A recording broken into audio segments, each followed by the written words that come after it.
நீ யாரும் சிந்திக்கவே இல்லை. நான் ஒரு கேள்வி கேட்டால் உனக்கு பதில் தெரியுமா தெரியாதுன்னே உன்னை நீ என்ன பண்ண மாட்டேன்ற, கேட்கவே மாட்டேன். சாமி கும்பிட்றியே, கடவுள் பார்த்தியா நீ எப்பனா? ஃபோட்டோவை பார்த்து கும்பிட்டு சாமி கும்பிட்றியே, நீ ஒழுக்கமானவனா? ஒரு பொம்மையை பார்த்து கும்பிட்டுன்னு வேலை எடுத்து குத்தின்னு கந்தனுக்கு அரோகரான்றி, நீ ஒழுக்கமானவனா? நீ உலகத்தில் இவ்வளோ உணவு டிசைனாக செஞ்சு வச்சுக்கிறாங்க, நான் இதை சாப்பிட மாட்டேன்றி, நீ ஒழுக்கம் கட்டவனா? நீ ஒழுக்கமானவனா? நீ சமைச்சு சாப்பிட்றவங்களாம் முட்டாளா?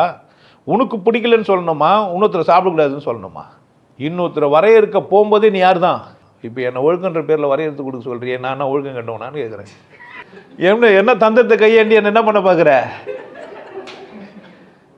புரியுதா? அந்த வார்த்தையில் என்ன ஆயிடலாம்? இதுதான் சந்தர்ப்பம்.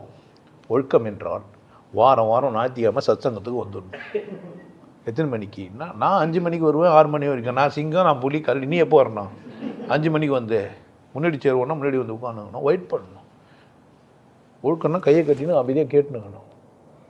எதனா பேசுவே நீ? அப்போ ஒழுக்கன்ற பேரில் ஒருத்தர் என்ன செய்யலாம்? எவ்வளோ தூரம் மூளை உள்ள வந்து உட்காந்துக்கலாம். அப்புறமா நீ என்ன பண்ணுவேன்? வீட்டில் உட்காந்துக்கினே அப்புறமா பாட்டு படிப்பேன், ஏதோ ஒரு பாட்டு.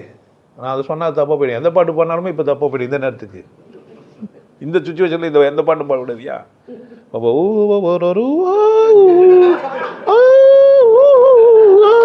எதுவுமே புரியாது, உனக்கும் பிரச்சனை கிடையாது. அதெல்லாம் ஒழுக்கமா இதை தான் சொன்னேன்னு தான் உள்ள அனுப்பிச்சிட்டானு. ஏன்டா டேய், இது ஒழுக்கமா? தமாசா இல்லை உங்களுக்கு?